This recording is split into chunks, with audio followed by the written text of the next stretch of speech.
podcast is part of the Sports Social Podcast Network.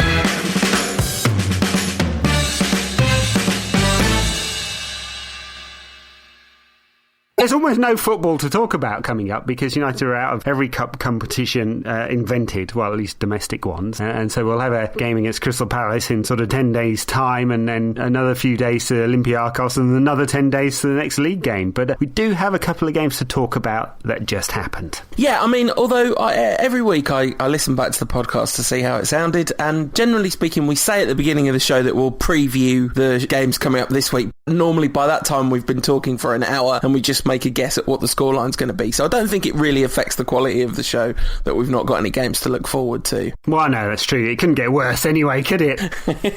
Very good point. Talking of couldn't get worse, right, Ed, I've been looking forward to this so much because I've never, ever been so football annoyed as I was watching Manchester United against Fulham. A game that David Moyes says, if you don't think we deserve to win by 100 miles, you know nothing about it. Yes, 100 miles, the distance of the crosses that United completed during the game. What a bizarre game. What a bizarre game. So, in a way, I have some sympathy for David Moyes because I might as well get this out of the way now because United did have the vast majority of the ball. They did all the attacking, basically. They pushed and pressed the game, and Fulham sat back and soaked it up. And the real frustration, of course, is that United didn't score enough goals to win that game. Through his eyes, United had done everything right to win that game, and it was just a bit of bad luck and some poor defending that has robbed United of a victory. This is what Moyes genuinely believes. Of course,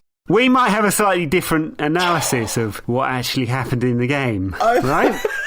I'm losing it here. I was watching that game, and by half-time, I was pretty much ready for David Moyes to be sacked at half-time and be replaced by a new manager. And I kind of recomposed myself, thought this is ridiculous. One thing he has done a couple of times in the past is change things a bit at half-time when they're not working. But my goodness, he did not do this in this game. He just doubled down. I mean, it was absolutely extraordinary watching that game play out because United's players would get the ball in the sort of central areas and you'd think, okay, what are they going to do with it? Oh, look, they've knocked it out wide again. If you look at Juan Mata's passing map of that, first of all, there's just an awful lot of lines because he had a lot of the ball, but they all go sideways, not in a Tom Cleverley way, but sideways and forwards, aiming at the flanks. Well, yeah, it was, and this is the infuriating bit, and of course everyone knows this, so we're preaching to the choir here, but it was so predictable. 46 crosses in the first half, and you thought, it's not working. United, of course, should have been 2-0 down at that time. Kieran Richardson missing a real sitter just before half-time. 46 crosses, barely any of them were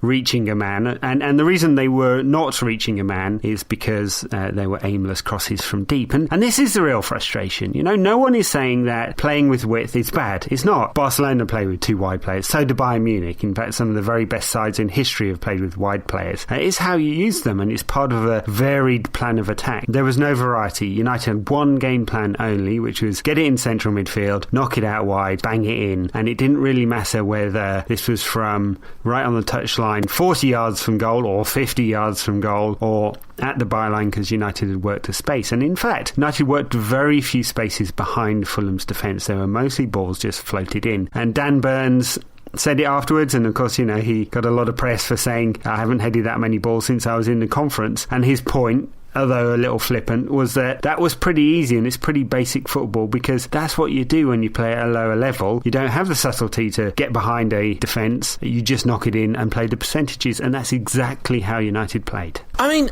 as the game was going on, I started to, you get Stockholm syndrome, right? About 75 minutes in, I was thinking, well, I don't really care what happens from here on out. I still think this should be Moyes' job, basically. This is the most depressing Moyes performance so far. Even if we scored 2 to turn it around, as we of course did, and then threw it away. I don't even think it really makes that much difference. And then I thought, well, that's a bit silly, really, because he's playing percentages. If the percentages come off, there's a kind of an argument that, well, yeah, but whatever, the game plan worked, it just took a really long time to do it. And there was a kind of feeling that at some point, you park the bus like that, someone's going to work out a way through eventually. It's a very high-risk strategy to play such relentlessly defensive football, and in a way, like, it's kind of paradoxical, because I don't think Man United were unlucky, and I do think Fulham were lucky. Does that make any sense? Do you know what I mean by that? It's like, we should have done better, but they kind of got away with it. Yes, of course. Look, so Fulham parked the bus. And they parked the bus in a wholly negative way. And they had 3 breaks in the first half. They should have scored from 2 of them. And of course, they were a little bit dangerous from those breaks. But in reality, they made very, very little effort to score at all, right? So it's a very, very frustrating way for United to have played this game, of course, So if you're David Moyes, you're thinking we are, hugely unfortunate here because we've had 75% of the game. We've had, the vast majority of chances, vast majority of the ball, had over 900 passes, which, looks very good in the stats. And we should have won this game by miles, 100 miles. But it's really not how it played out, right? This is United's fault was that they kept doing the same thing over and over and over again. 82 crosses, 18 found the head, produced 7 shots in the end. And of course, no goals. 2 goals came from other forms of play. That is true, but they both those attacks did result from crosses. They were both second balls. So, well, that's the percentages. That's what I said. Yeah. And of course you get, look. So the percentage here was 21%, right? 21% of the balls found a United head, and the percentage against Stoke was 15%. 15% of balls in found a United head. So we're talking low percentages, right?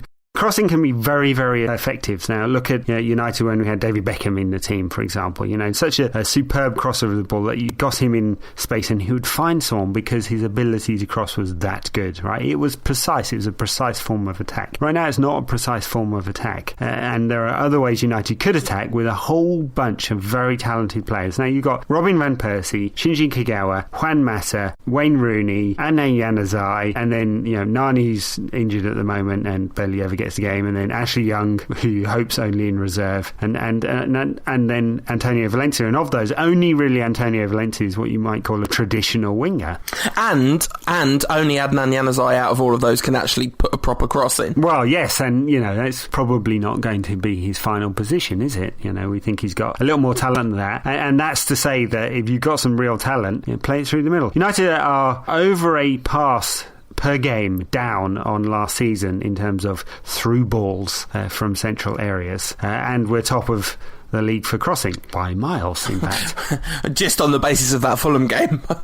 yes, the 875 crosses that we had there. So, the observations we were making, we made all these points throughout the season, right? This is not just a point about the Fulham game. We said this over and over again, and the data was there, and I did a piece well before Christmas about how United's pattern of play. And people denies, he said, I was talking nonsense. This is not the truth. But it is the truth. There's a very, very clear pattern of play that Moyes has got his players playing, and he's got them so well trained, that's all they do. No, they weren't looking for a plan B either. And you can blame the players there, but this is clearly a manager's tactic. And we know that managers can instill a new system, a new style very, very quickly. It might take longer to build your own team. It might take longer to win the trust of players, or lose it, in fact. But to build a style is not that difficult, and managers do it within 6 months. We know that because Moyes has done it. Roberto Martinez has done it at Everton. Pep Guardiola has done it at Bayern. They're playing a very different way. They're still very, very good, but they're playing in a very, very different way. So Moyes has been able to make sure that his team plays in the way he wants, and it's not working for United. And you can clearly see the players don't believe it, because quite a significant edge has gone off. What do you think they've lost? 5, 10, 20% this season?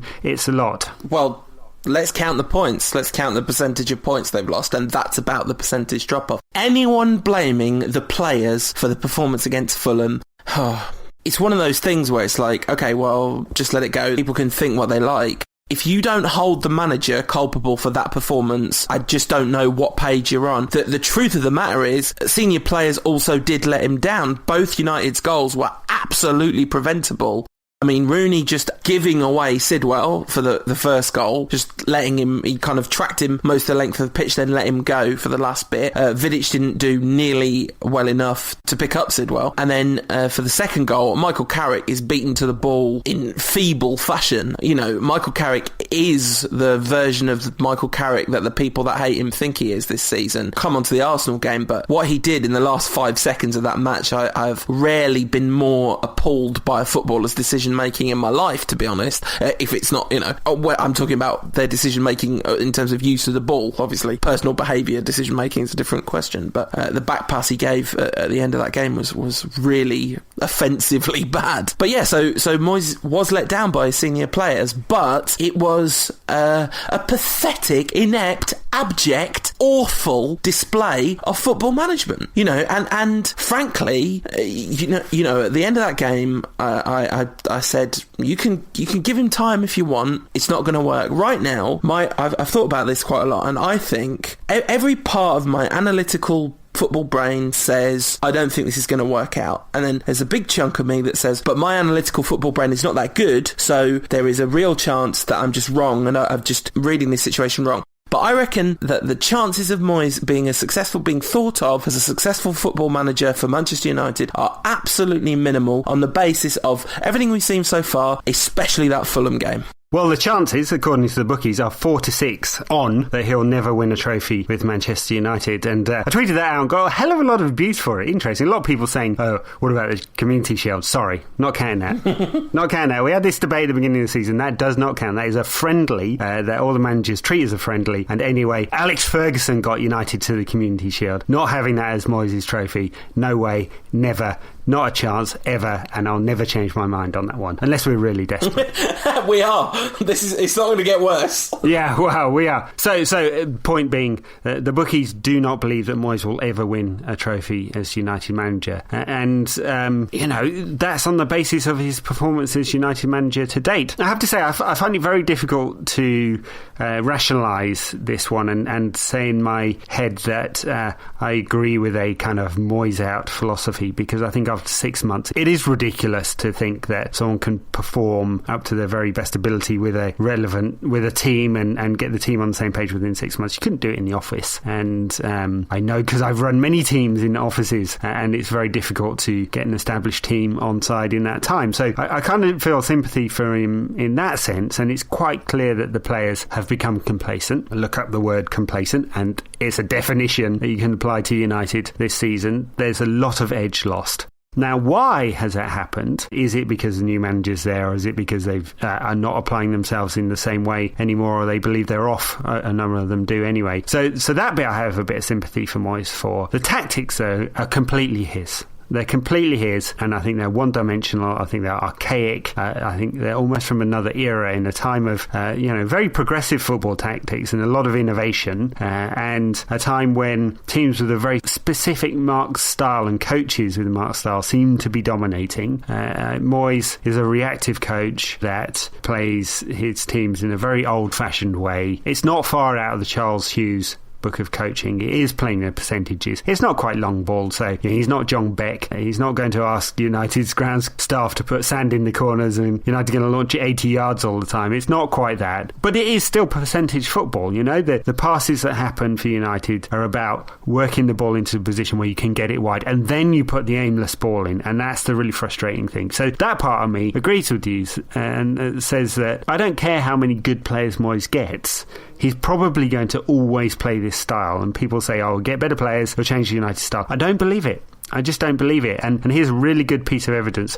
£37.1 million on Juan Mata, and he's playing on the right wing. I mean, quite. Right wing and then left wing. I described his position against Arsenal as the Shinji Kagawa TM out of position on the left wing role. 4-4-1 that's not well suited to his particular talent set against Arsenal. It's really too early to judge Moyes' use of Mata, except to say that this is everything that was feared. I mean, I have to say, I was a bit more optimistic than you, and this is exactly what you said would happen to Mata, and I'm a bit shocked just how right you were. Not that I'm shocked you were right, but just that I'm shocked that Moyes is doing such a Moyes thing. A friend of the Rantcast, Musa Okwonga, described the Fulham game as peak Moyes, because not just of like the on-pitch performance, but then followed up by the "I can't believe we didn't win this match" blah blah blah nonsense afterwards. Well, yeah. So heat maps will tell you a little bit about this. You know, if you don't believe this argument, right, and there are still people who do not believe it, right, go and in fact we'll argue with the heat maps as well, but just go check out some of the heat maps from Juan Mata playing for Chelsea or Juan Mata playing for United, and compare them to a traditional winger as well, right? So Juan Mata's heat map against Fulham is predominantly on the right hand side. Now he does drift, and that's the kind of player he is, compared to say Antonio Valencia,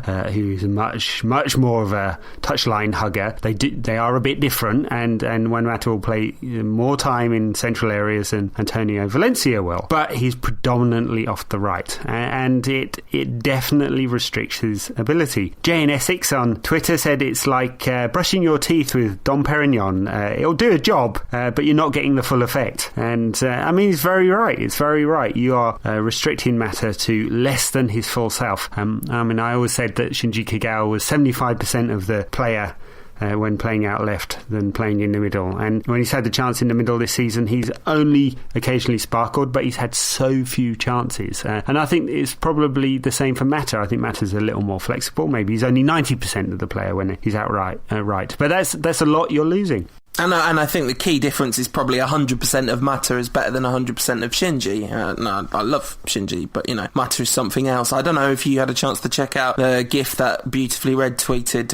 I was waxing lyrical about this and put it everywhere I could, of Mata receiving a pass while gliding on his standing foot. The turf was wet, so you can see that he literally looks like he's skating without a skate on. It's the most extraordinary thing I've ever seen. A stunning moment of football brilliance in an otherwise arid desert of crossing nonsense in that Fulham game. Well, he's a very, very high-class player, and he's a very high-class playmaker, and he'll cause much more damage playing through the middle. But of course, you know, this is all theoretical. I get very frustrated when I have to have this argument with people. Check out 10 years of David Moyes' management. Check out how he's played with all of his sides. Yeah, and if you believe after doing that he is somehow going to magically transform his football philosophy because United go off and spend 150 million pounds this summer, and let's have a chat about that in a bit because the Q2 results came out this week, then I think you're deluding yourself massively.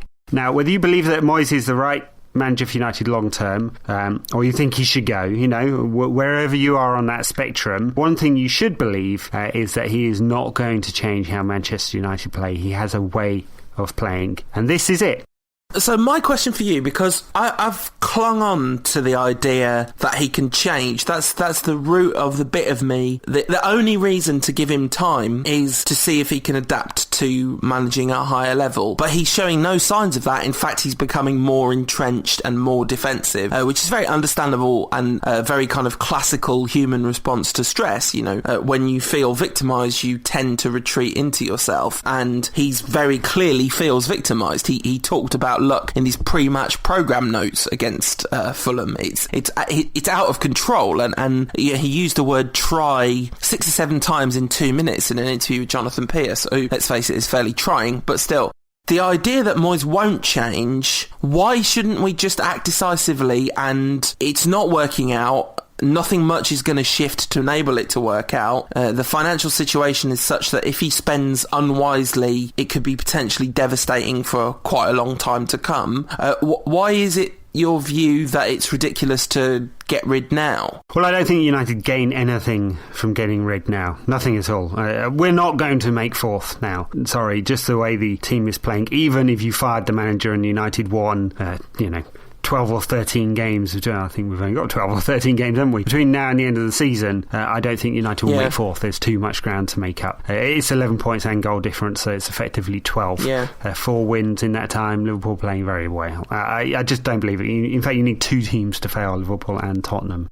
I think the mathematics are against it. Chances are, and frankly, the way United are playing, a new manager wouldn't change it in time quickly enough. So there's no point. You gain nothing. Now, there is a decision to make in the summer. Absolutely. Yeah. So when the season ends in mid-May. Or when we lose to Olympiacos. Well, yes. Then you make a decision about whether you think this is the right man to take the club forward. All the noises are that the board believe this is the case. They're going to back him with significant funds, whatever those funds are, and they're going to trust him, and they can budget for a season out of the Champions League. Now, I think it's more significant than the club are letting on in terms of the amount of money that will be lost and its effect on United's ability to meet both the Premier League and UEFA's financial fair play and spend lots of money. So I think there will be more restrictions on spending money than the club is pretending otherwise, briefing otherwise. Certainly not telling investors who actually own part of the company the truth. Another debate. So I think United are in some trouble here, and so there is a decision to make in the summer whether you believe Moyes can take United forward. I think the board are going to stick with him. So, maybe our debate is completely moot anyway. So that's the argument for keeping him in, that somehow when he gets his own team, he'll be able to transform that team into a more successful unit, that the players are not playing for him now, and with better players and players that have been bought by him, he can build a team that is more united. That's the only argument. And there are plenty of people who would think in another way, and I would suspect that at many top clubs around Europe, he would either be a dead man walking or have been fired already. Yeah, there's no other top club in Europe that would tolerate this level of ineffective performance, right? And that's not necessarily a bad thing. I mean, all the counter-arguments. Fergie, right? Fergie is the ultimate perfect example of what can happen if you reward a manager with patience. We are the club who are the living embodiment of the good things that can happen if you stick by a manager through difficult times. But, and it's a huge but, they were sticking by someone who was an absolute born winner. His force of personality. He had difficult times at the club, but straight away he came and made a difference to the club. United were in a desperate state when he turned up. It's just a completely different set of circumstances and a completely different personality. Because the truth is, you can also stick by managers who won't magically turn into the greatest football manager of all time.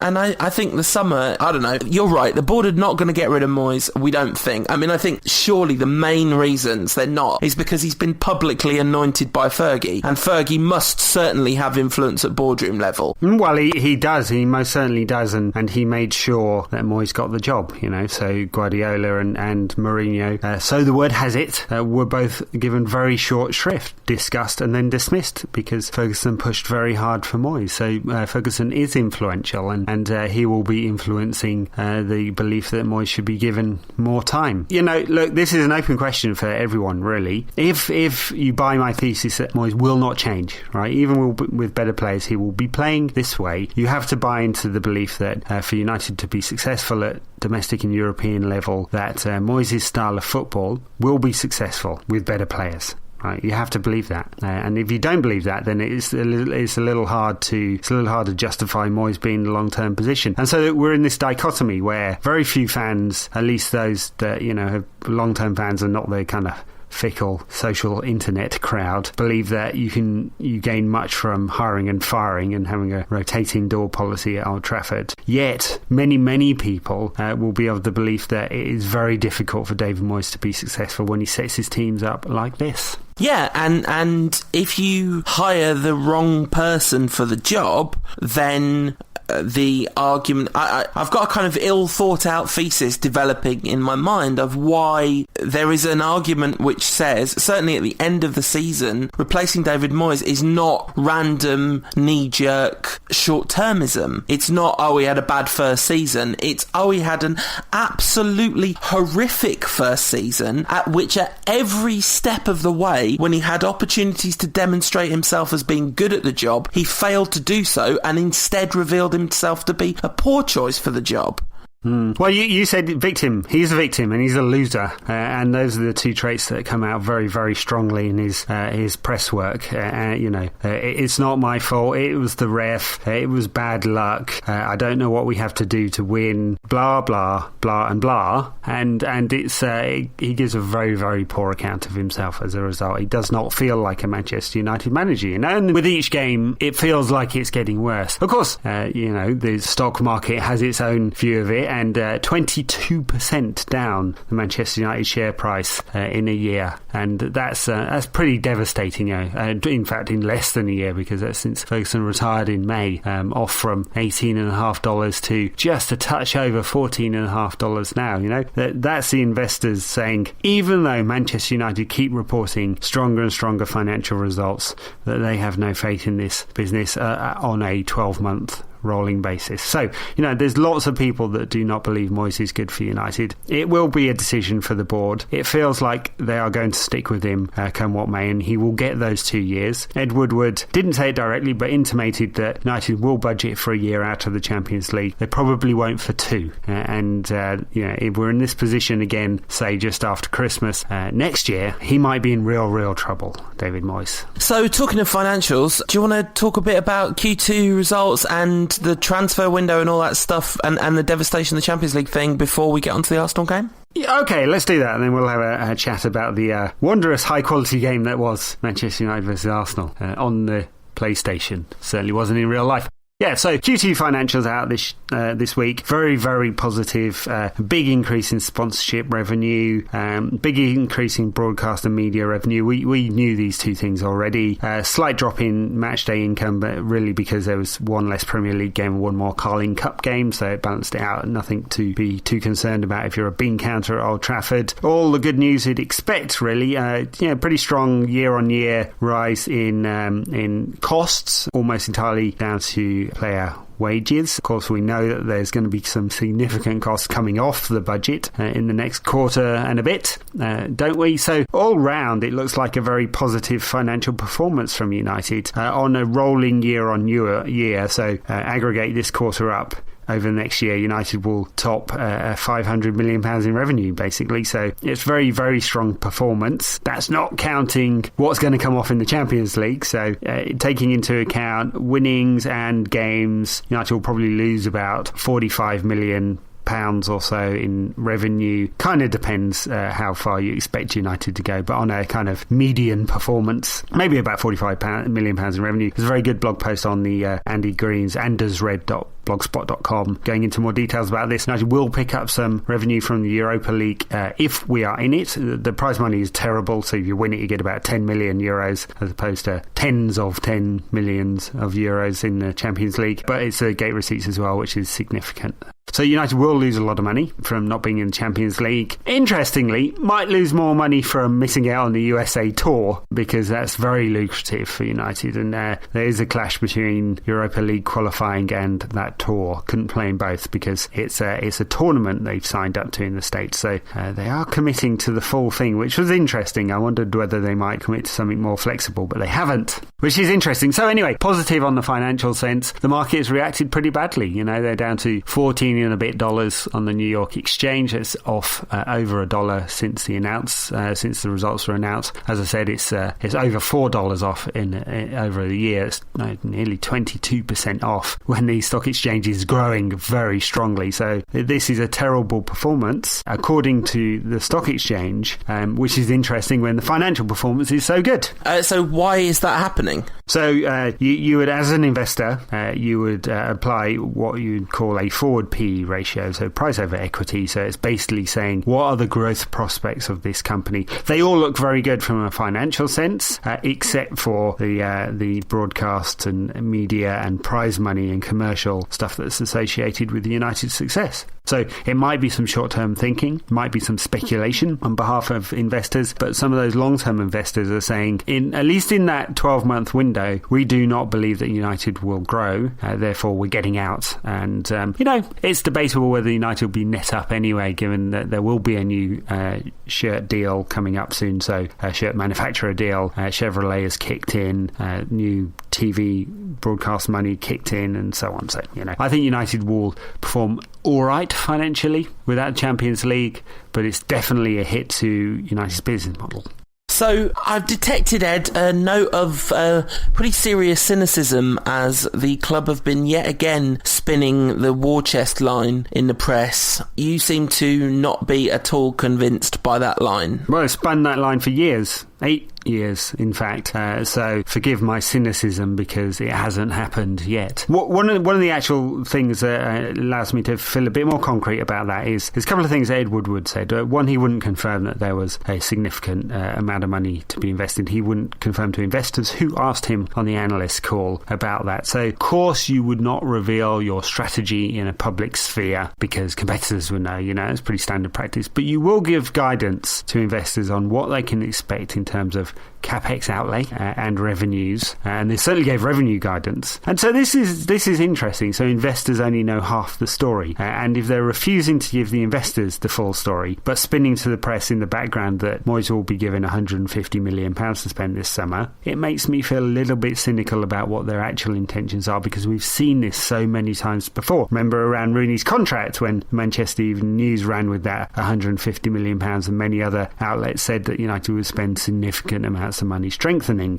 because Rooney had said United lacked ambitions. The other thing that makes me feel a bit more concrete about that is that United have about £75 million in cash in the bank, more than £350 million in debt, so net debt is at around £280 million. Add a couple of quarters plus season ticket sales and maybe you double it. Maybe you get to £150 million in cash. There is no way that United liquidate all of that cash. No way at all. Right? So scratch that. If you believe that United are going to spend £150 million, if you're an investor, you start selling now because that's not a prudent financial management plan. So I do not believe that United spend anywhere near £150 million. Maybe it will approach 3 figures. Maybe United will spend money on 4 players this summer. Maybe. But I still feel enough cynicism inside me to say it's only a maybe. Which is, potentially terrifying. I'm pretty sure Nemanja Vidic, forgotten his name already, he's dead to me. I'm pretty sure we haven't done a podcast since Nemanja Vidic said he was definitely leaving United, although of course we speculated that would be the case. Vidic is leaving. I cannot see Ferdinand staying another season. Patrice Evra, very likely to leave. Rumours still about Raphael might be having to replace the entire back four, in spite of the fact that Tom Cleverley revealed himself to be a poor, unfortunate, mistreated scapegoat. By the way, I do think there's actually some truth in that. But still, the central midfield still desperately reeling from half a generation of underinvestment. And if Moyes is relentlessly committed to wing play, is Van Persie even going to stay? And if he does, don't we need to sign like Andy Carroll or something to get their head on it? Well, yeah. £45 million bid going in for Emil Heskey. Yeah. Well, he was never much good with his head. Maybe Peter Crouch would be the answer, or Tim Cahill. Bring him back from MLS. So, yes, right, Van Persie's body language doesn't look good at the moment, does it? Very, very, very much. And there's still doubts around Rooney. That contract is not signed. I'm sure he's going to hedge his bets and wait until the summer and see what happens with United. Why wouldn't he? And those 3 players will definitely go. And that'll take a lot of money out of the wages. United do have to think about this, though, because financial fair play, of course, United are well inside financial fair play in UEFA terms. But there are some interesting clauses in the Premier League financial fair play where if you spend more than £52 million a year on wages, and United are well above that, you can increase only by £4 million per season. So take off the £300,000 a week from Ferdinand, Vidic and Evra, and possibly Kagawa and Hernandez if they go. You've got to think Kagawa's going to go, and Hernandez clearly wants to, and Nani will be sold, and Anderson. And there's a lot of wiggle room for United, but it's not so much wiggle room that United can go and buy 5 world-class players all on well over £100,000 a week like Juan Mata. Some of this is going to have to be younger players. This whole situation has to be managed extremely carefully, otherwise David Moyes will be Graham Souness and we will be Liverpool, because we've got the financial might to absorb a certain amount of the hit, and you'd think if we do slump in a really serious way, it will be a shallower and shorter slump than Liverpool's was because of our relative positioning in English football in terms of like the size of the stadium, the level of the commercials, all that kind of stuff. You'd think that a fine selection of whoever replaces David Moyes, and this is not going to be 20 years of hurt or whatever, but it could be 10 easily. That's it's not hyperbole to suggest that. And here's the other worrying thing that Woodward said. So not only did he say, well, our normal historical level of spending is 3 players. Add this to the guidance they gave to the stock exchange when United IPO'd on 10th of August 2012, which was we'll spend in our historical range of around £20 million a season. He said we might go a little bit above the 3 players. So they are saying just above the 3 players. And then the other thing that David Moyes said, which was really fascinating, was that some of our Premier League rivals haven't won any trophies for decades and they still sell huge amounts of shirts. And add that to the previous praise he's said when he specifically mentioned Liverpool's commercial arm. So he's saying to you, we can sell shirts, we can have the reach, we can get commercial partners, and it doesn't matter if we don't win any trophies. Remember that, folks. He said to Andy Mitten at the beginning of the season in UWS that we wouldn't be losing out on players in purely financial terms, that we're in a different negotiating position to what we've been in the past financially in terms of what we're prepared to negotiate with players. A very different story, right, to we'll be spending at our historical levels, which are, no club can spend at their historical levels because of the, massive transfer inflation. If we spent at net 20 million a season, we'd be really losing pace with everyone we're supposed to be rivals with. Well, very much so. But, it's not just the transfer inflation, but there's massive inflation in broadcast revenue. And this is why there is massive inflation in transfers, remember. Huge gains in broadcast, both domestic and Champions League. And the market for commercials has also risen very strongly, So a lot of praise for the Glazers for executing on their global sponsorship plan where they go and get all these regional partners. Real Madrid and Barcelona and Bayern Munich in particular have done exactly the same thing, right? So, the market generally has inflated. People are very interested in football more than ever before, and commercial partners are attaching to that and getting involved. And United have done very well, but in relative terms, they've actually slipped from first in the Revenue League when the Glazers first took over to fourth now, right? So there's super hot competition just in terms of driving revenues from commercials, and then you add in all the oligarchs and the Middle East sheikhs and the princes, and those with a massive ego around Europe, and it is massively competitive out there, and United do have to spend big just to remain competitive. But that's all that the Glazers need, right? Their business model is not predicated, and I've said this again and again and again over 8 years and on this podcast, it is not predicated on United winning the league and the Champions League every season. It's just not, right? They need to get close enough, but that's it. Absolutely. And, we will see what kind of the owners the Glazers are in terms of interest in success now that Ferguson's gone, because they had at the helm a man with winning in his, as soon as he closes his eyes, the will to win is all he can see. Whatever else he was a winner, as he said about himself, and he was many other things, and still is. But Moyes, you described him as a loser, which is the parallel opposite of that, and maybe a bit harsh, but maybe not that harsh. And certainly not in terms of the attitude he's displayed so far. Well, I tell you what, the Glazers might, at the moment, given the market cap. United are at less than 1.5 billion market cap right now, right? So, if they had sold at the peak of the share price in May, about mid-May, and I can give you the very date, in fact. So, May the 6th was the United share price peak. If they'd sold then, they would have made hundreds of millions of pounds more than if they'd sold now. And they might be thinking about that. Of course, any leverage buyout, the time you sell is at peak value, right? And they believe they can extract more value from the market. And of course, the new Nike deal, or whoever it is, it looks like it'll be Nike, and more commercial partners coming on stream, and potentially a new broadcast deal in 3 years' time. That may give us a new peak. But there's also the chance to erode a hell of a lot of value in that time too, through very, very poor performances on the pitch. Yeah, and these are very interesting questions in terms of how much influence. So, to bring in some Twitter questions, because we've got absolutely loads, and we've been talking for ages, and we've still got the Arsenal game to cover, but no games next week, so that's gives us a bit more time. But at 6Sammy9 says, what do you think Fergie is thinking about this mess? And I asked that question because Ferguson must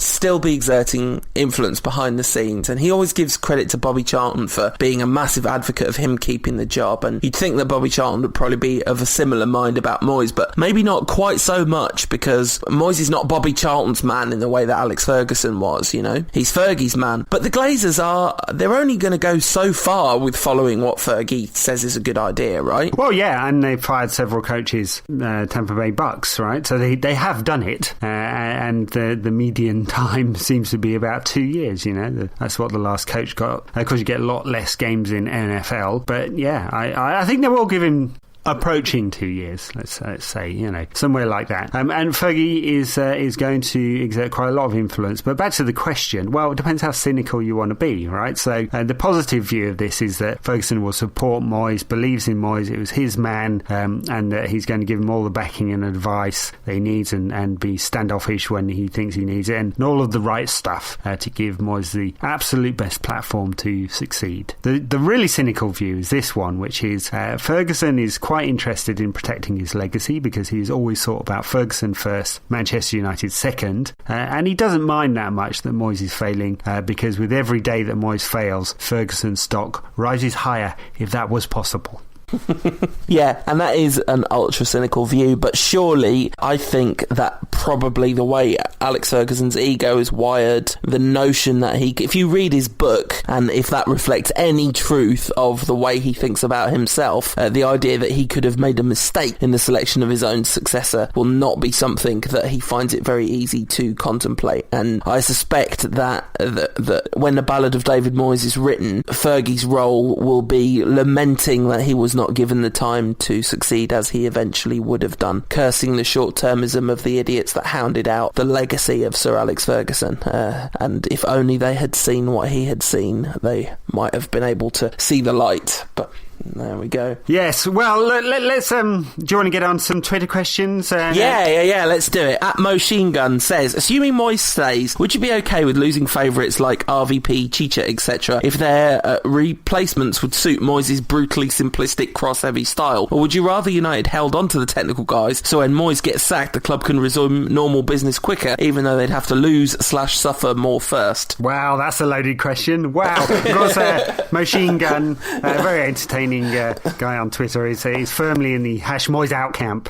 Yeah, for sure. And has been since before he got the job. Well, yes. Yeah, I mean, you know, fair enough. I didn't want Moyes to get the job. I'm not quite in the Moyes out camp, but you never know. I might be tipped over the edge at some point. So, no, I'd like United to keep all their technical players. I don't actually believe that Moyes is going to be successful at the very top of the game with his style of play, and I don't believe he'll evolve either. So, you know, this doesn't half sound contradictory, some of what I'm saying, and I'm well aware of that. But getting rid of all the technical players and bringing big lumping forwards is just going to force United into mediocrity, in my view. Yeah, absolutely. I think it's interesting that Juan Mata signed, because I've been thinking about this a lot, and you think, out of everyone in football, Juan Mata is the one person that I would credit with, like, really sophisticated, forward-thinking intelligence. You know what I mean? He's like an extremely smart guy, and I bet he signed thinking, yeah, it's okay, if it'll either work out with Moyes, or it won't, and he'll be gone, and they'll get someone in who is much more suited to my style of play. I reckon he's hoping that Moyes is Bruce Rioch to his Dennis Bergkamp.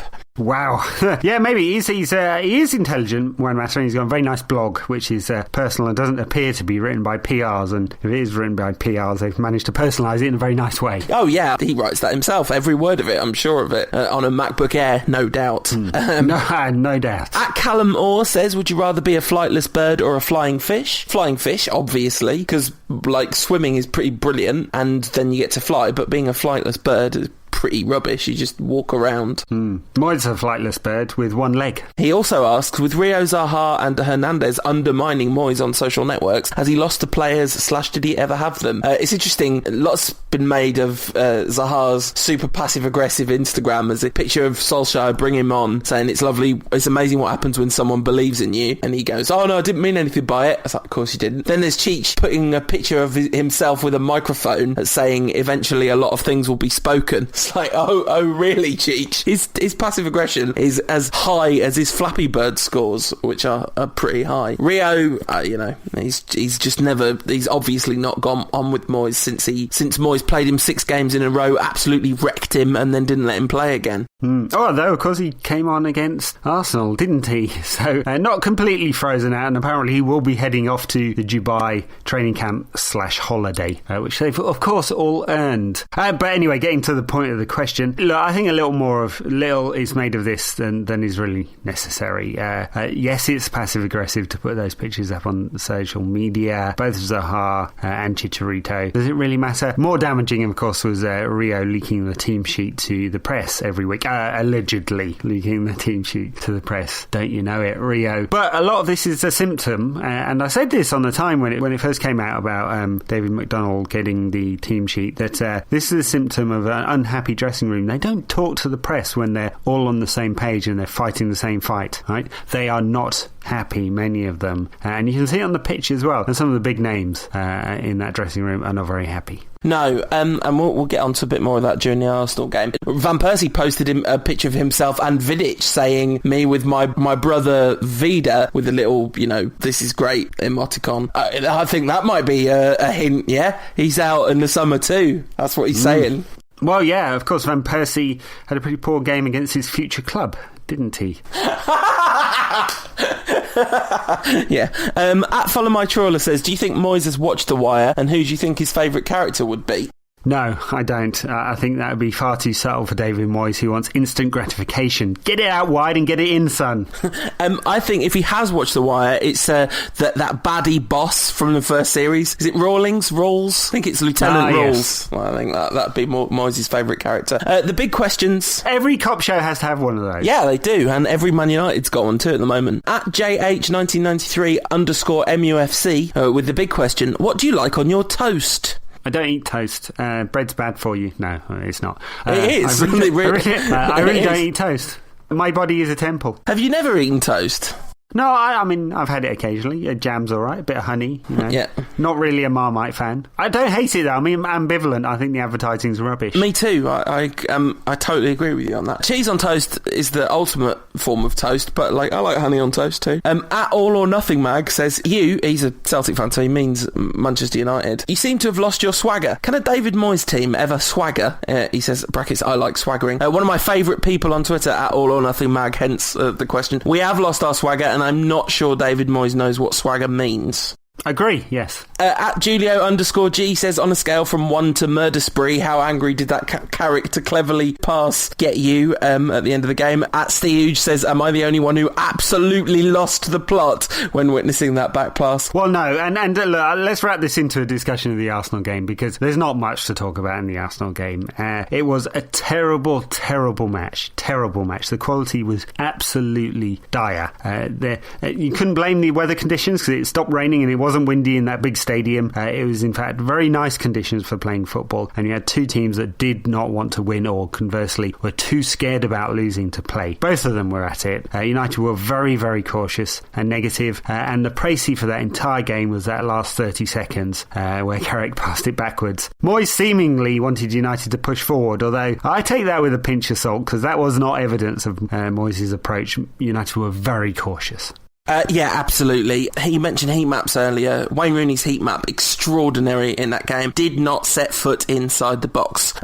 He played in midfield. He played in the central midfield. It was just a very, very cautious performance from United. Had a couple of good chances. Robin Van Persie missed that one in a couple of minutes inside the game. That's just showing you how he's lacking some confidence and sharpness at the moment, I suppose. And maybe United would have gone on to win the game if he'd scored that one just on the basis of we had no ambition generally to go out and win the game. And when afterwards David Moyes says, I'm disappointed we didn't get 3 results. He's disappointed that United United didn't luck their way into a goal from a set piece or a piece of wing play of some kind. Yeah, I mean, I think there's a few things worthy of note. First of all, that Van Persie miss, if he's not deliberately doing it to get Moyes sacked, Van Persie's body language was atrocious in that game. It wasn't great against Fulham, but he just looked completely and utterly out of sorts. And I do think that, we expect, I said some of this in a piece I wrote, but we all expect footballers to put their personal history and their personal lives completely on to one side and become, robots when they cross the line. Passion-fueled robots, weirdly enough. But anyway, it must be super weird for him to go back to the Emirates generally, and particularly at the moment. I mean, his relationship with Wenger was complex, but close, and happened over a long period of time. And I think when he left and was in the kind of warm umbrella of Sir Alex Ferguson, he felt like he was experiencing something wonderful that he hadn't been getting before. But now, it's a huge step down, because Wenger's a much better manager than David Moyes, Well, it's interesting because I do read these commentaries. Is Van Persie regressing? I'm sure he wasn't when he won the league. The other thing is that the noise that has come out of his camp that he's desperate to do well in Europe, and I'm afraid with David Moyes that there's no chance of that happening within the next 3 years. And that's his. He's nearly 30, right? Van Persie. This is his peak. He's right at the top.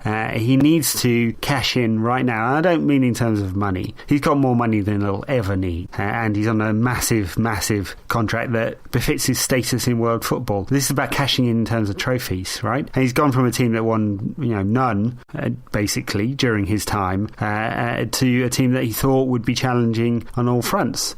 Ferguson has gone, the team has aged, the investments weren't made in the right areas, they didn't manage the squad properly, and he's got a manager who's come in who patently seems is not good enough for the job, and is taking United backwards. He's got to be thinking this is not good. He's got to be looking at clubs who might need a striker in the summer, say Barcelona, who are short of a striker or two, and be thinking that there might be a good option for him somewhere. Yeah, and he's got a decent ego on him. I mean, he's a respectful guy, Van Persie, and his whole first season at the club was kind of completely, I think he won a lot of hearts with just how respectful he was about everything going on. Giggsy and Scholes are unbelievable, all that stuff. He also has got an ego on him because he's a top-level professional athlete, and it's Wayne Rooney that Moyes talks about lovingly. He never says anything positive about Van Persie. It's always forced, the good things he says about Van Persie, and it's a complete joke, because of the two of them. If there's one of them you'd want on your side in terms of quality, even longevity, even if he's a little older, I think he's probably looked after himself an awful lot better. I just think it's ridiculous. Arsenal fan I follow on Twitter was saying, imagine sacrificing Van Persie to make him a goal poacher in order to keep Wayne Rooney happy. What a ridiculous thing. Mad. Actually, if you gave me the choice right now, I'd take Van Persie, and I'm just not in the camp that believes that Wayne Rooney has had a fantastic season. I just don't think it's true. I think he has swapped quality for work rate, right? So he has shown that he can work hard and run around a bit, except of course when it counts, talking about that goal against Fulham where he just stopped bothering. So I don't think he's had a great season at all. I think he's been alright and he's been better than last season, but it is relative because last season was terrible. Yeah. And I do think that it's affecting Van Persie. Certainly United's formation system is affecting Van Persie. Absolutely, definitely. He's been sacrificed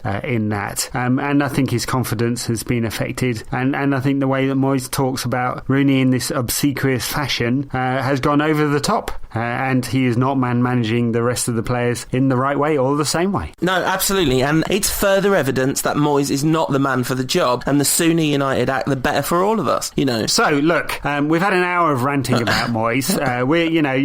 You're almost falling off the fence. I'm saying I'm firmly honest in terms of the Moyes in, Moyes out debate. I think we've said a huge amount of negative things about Moyes, and we asked listeners to give us a converse opinion. And so we have a couple here. First, from rant writer Jonathan Schrager, who argues very eloquently that Moyes must be given time. And then from Alex Dixon, who you may well also know from the social media sphere. So have a listen to what they have to say. First of all, let's just mention the positives. We've got first place in our Champions League group, we've signed Mata, we've kept Rooney on, and we're playing Adnan in a first team squad and loading out other youth players for experience. Moyes has inherited a system that he doesn't like with players that he didn't choose. For example, Mata. Why did Mourinho sell Mata to us in the first place? He's a fantastic player. He's 2-time best player at Chelsea. It's because Mourinho's building his own Chelsea squad around a system inside his head. And Mata just doesn't fit in with that system, whereas Willian does. Moyes has consistently said that in the summer we're going to be bringing in some good signings, and it's going to be important for the club. And hopefully these players will fit his tactical ambitions, as it were. But we know nothing about his long-term and future plans for the club, and we know nothing about his current relationship with players. So we're not the best judge of character, since we know absolutely zero information about those important points. However, if you ignore things like the dodgy press conferences and the record-breaking losses to West Brom, Everton, Swansea, Newcastle, Stoke, I believe genuinely that his optimism and determination will soon start to yield results for us. And so I am Moyes in. Moyes in. I understand the general frustration amongst Reds.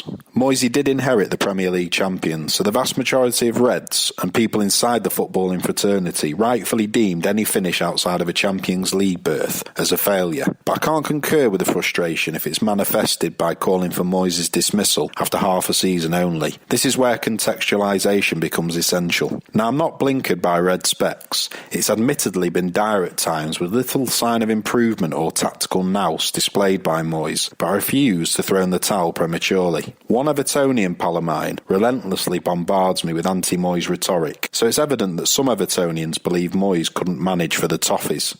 Now some Reds are beginning to question whether David Moyes can manage for Toffee on the evidence of recent weeks, but give the bloke a chance to prove himself either way.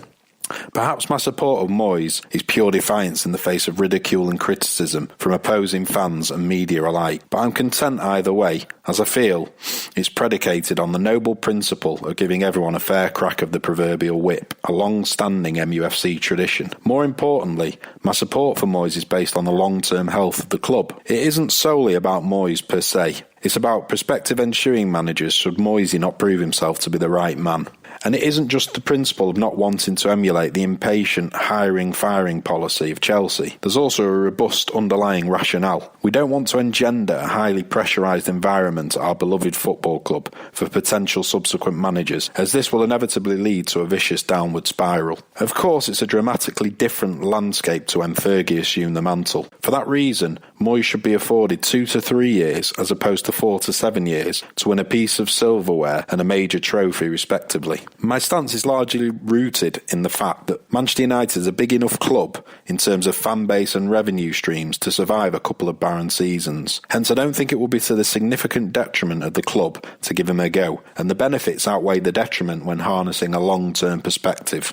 Thus far, though appearing increasingly idealist on the pitch at times, I've admired some of Moyes' dealings with the press. It's true he's often struggled with the enormity of the PR juggernaut that is Manchester United, but I've empathised with his honesty regarding the players' shortcomings at times, whilst he's correctly chosen to defend them publicly at others. Following a decade at the club, he's bound to have retained the modicum of the Everton mindset. I've not dug up any old footage to substantiate my theory, but surely it required time and success for Sir Alex to develop some of his gall and gumption as an interviewee. Regarding Moyes, firstly, he's already filtering out some of the old guard, such as Vidic, and evidently the wastrels, such as Anderson. Secondly, he reportedly intends to enhance the existing youth system. Thirdly, he supposedly has a sizable budget at his disposal. He made some successful signings during his Everton tenure on a limited budget, so I'm sure he'll bring improving quality to United. I don't subscribe to the theory that he shouldn't be entrusted to utilise those funds appropriately. If he can't work with the incoming talent, a subsequent manager will be able to. So hold tight and let's see how it develops. In a year's time, we'll be infinitely more equipped to assess his potential as Manchester United manager moving forward. And if it doesn't eventually work out, we can chalk it up to a failed experiment, perhaps introducing a change to the calendar system, with 2013 becoming year one ASA. After Sir Alex. Very good. So, Moyes in from, yeah. I'm sold. I'm sold. You know, I wrote a piece on Bleacher Report this week. 15 reasons why United fans should stay positive about David Moyes. Easily the hardest 2.5 hours or whatever it took to get it all out there of my life in terms of like creative output. By the time I got to about 8, you can see the straw clutching in every sentence. But you know, loads of really good arguments there, and I don't know. All I can say is what can you do except for go with your own knowledge and understanding but also keep that in its rightful perspective, which, as I said earlier in the show, like I have no particular certainty. It's just that everything I think says the sooner this is over, the better. And I actually am not advocating for him to be sacked tomorrow, because I think that really doesn't achieve very much. But the club should be thinking about what they're going to do in the summer, for sure. And they're probably not, but it would be in everyone's best interests, I think, including David Moyes', because another year of this, and he really is going to end up curled in a corner saying "my precious" over and over again while looking at pictures of Tony Hibbert, you know. Yes. Anyway, look, we haven't got any games to talk about coming up because United are out of the FA Cup, so no game at the weekend. Play Crystal Palace on the 22nd, so we'll talk about that one next week, and then Olympiacos after that, and then there's another gap before United play again. So interesting times. United heading off to Dubai for a bit of warm weather training and relaxation. Look to me like they've been relaxing on the pitch for quite some time, but hey, what do I know? I mean, I think, you know, as you know from our previous gloves-related debate, I get really annoyed with the kind of like, if you're playing badly, you can't go for warm weather training. Oh, yeah, because being cold improves performance because it makes you more manly. Yeah, it does. Man up. Other players who should man up. Tom Cleverley, man up. So what did you make of SG23, Scapegoat 23's comments? Yeah, I thought he sounded like a victim, actually, and I kind of understand him. He's a young player who's basically a bit average and hasn't progressed, and but he really does no harm. He had a half-decent game against Arsenal, no more than that. In relative terms, it was better than his other performances this season. It was probably his best, but that's from a very low base. You know, the way I think about Cleverley is I don't feel like I've scapegoated him at all. Sure, there's some ranting on Twitter from some people. I think if you have an objective analysis, he has not progressed as a player. He's no longer a kid, and if you judge him in those terms, he should have got further. He doesn't add an awful lot, and he's a coward on the pitch. And when I say that, and it's a strong word, I mean that he's not progressive with his talents. He doesn't produce enough. And in that interview, he said, "I'm not the kind of player who'll beat 3 or 4 men, and I'm not the kind of player who's going to score a load of goals. And I'm not the kind of player who puts in tackles all over the pitch." So it didn't half leave me wondering, what kind of player exactly is he? One that doesn't do a lot, which is basically what people think. Yeah. Yeah, I mean, he did have a good game against Arsenal, actually, and I mean, genuinely, like a perfectly good game. Funnily enough, put in 3 tackles. Oh, there you go. Tackles in various different locations on the pitch as well, so he's obviously trying to up his game. But, you know, an out-of-form Michael Carrick and Tom Cleverley don't half make a depressing midfield, you know. In form together, I think, actually, they serve some pretty useful functions, you know. If you want to recycle possession, they're your men, you know. Nothing wrong with their ability to do that. Well, yeah. So my theory on Cleverley is I ruined Cleverley because I got married to Mrs. Rant on the day he got that ankle injury, and he's never been the same again since. Yeah, absolutely. Loads of funny things going around before the Arsenal game. A couple of lineups. Like, the 8-2 lineup is unbelievable. That is basically a scapegoat 11, the team that beat Arsenal 8-2. Nani, Ashley Young, Tom Cleverley and Anderson, all in that starting lineup. Yeah, I know. If you put that lineup out, if you put both those lineups out, there's no way you could have picked 8-2. I mean, Arsenal were in a very strange position then. Of course, they got a red card, and it was kind of a freak game. But I'm talking of freak games. Arsenal getting hammered by Liverpool. It kind of, all of that kind of built up into this scenario before the Arsenal-Manchester United game, where you weren't quite sure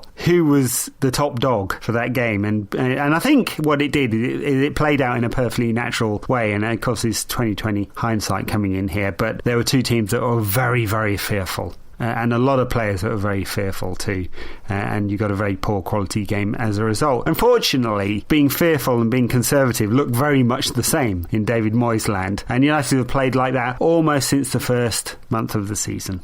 Yeah. A word on Arsenal. I kind of was going into that game thinking any other of the top 6 sides, if they'd just been beaten 5-1 by one of the other top 6 sides, you'd be fearful of a response in more than you would be thinking that you're catching them at a bad time, sort of thing. I remember we played Tottenham just after they got battered by City, and I wasn't thinking, oh great, we're going to go down there and take advantage of that real lack of confidence. But Arsenal, really, the post-Vieira Arsenal era really is, I mean, Moyes called the United players mentally soft after the Fulham game, which, excuse me for the tangent, but all right, yeah, there's some mental softness in the United side, but that's a team that lost the league on the last kick of the season and then won the league by dragging themselves back from behind game after game after game, whereas you've never won anything, mate. So anyway, bit of a rant there, Paul, but hey, this is the forum for it. Yeah, but anyway, the Arsenal's mental softness, their mental fragility, every time Thomas Rosicky, every time he got the ball in a dangerous position, just knocking it behind players. My friend Joe Diego, he said when Arsenal signed Ozil, and he was roundly mocked for this, Ozil's alright, but he's not the sort of player you'd want alongside you in the trenches. And I was kind of thinking that was a bit of a weird thing to say about him, but actually it turns out he's been really right, and Ozil's really struggled as Arsenal's form's dipped. Well, yes, I mean, his form has dipped. He is, of course, the player who's made most passes in the final third. I know people hate this kind of thing, but he's made more passes in the final third or the attacking third than any other player in the Premier League this season. He's still creating lots and lots and lots of chances. The players around him aren't playing that well either. He's also got a very bad pairing with Olivier Giroud. I think Ozil would do very well to have a much more flexible and mobile forward ahead of him. And Giroud had a bit of a stinker against United, and mind you, he gave Vidic the runaround quite a lot. I mean, Vidic got a lot of praise for making a few tackles and a few headers, but positionally Giroud ran him all over the place, and this is a player who's not very mobile. I didn't half think at some point during that game that maybe Vidic has picked the right time to move to a slower pace of football. Absolutely, I don't disagree with that, although there is a bit of me that is slightly annoyed by Vidic announcing publicly that he's going to leave now. I mean, I guess it's better than allowing loads of speculation to go on, but a 1 year's contract extension wouldn't have half sent a positive message about things, you know.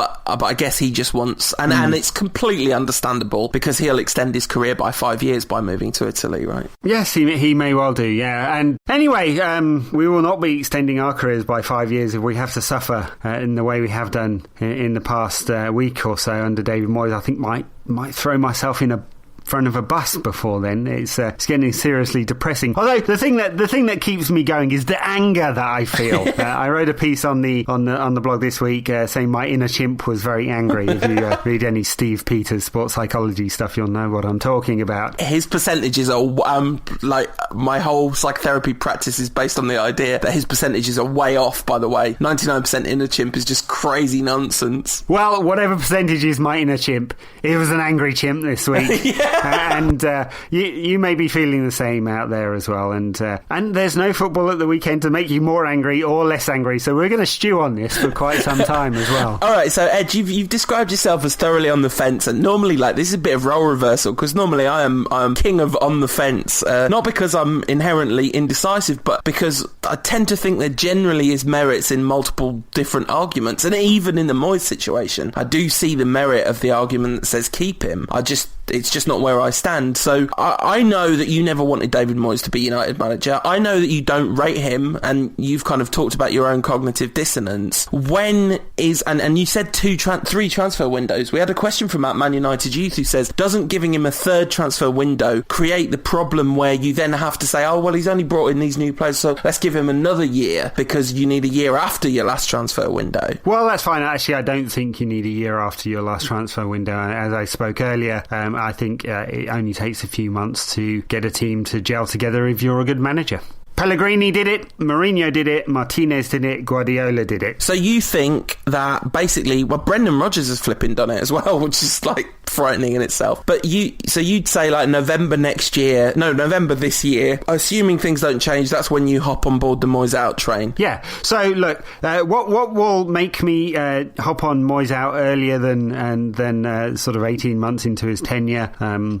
If United continue to play as badly for the rest of the season, if we slip further back, if when we get into the transfer window we are as inept as last season and Dithering Dave comes out again, if it was all lies, and if we head into the new season with a few purchases which are probably on the younger side of youth, on the cheaper side, and a whole bunch of players disappear that Moyes didn't want, and he's obviously transitioning the squad into a format that he wants, and United start the new season badly, then I might get on board with the Moyes out. By then, of course, and at Man United Youth is quite right, too much damage might have already been done. Yeah, absolutely. So, Ed, I'll meet you next week on the Rantcast. I'll meet you sometime in November on the Moyes outside of the tracks, because I just want it all to be over. You know, that's the thing. This is now an era to be suffered through, and you know, people do sometimes get a bit cross when I say this stuff, but I really passionately believe that football doesn't really matter that much. You know, that's the chimp's getting angry here. The chimp's getting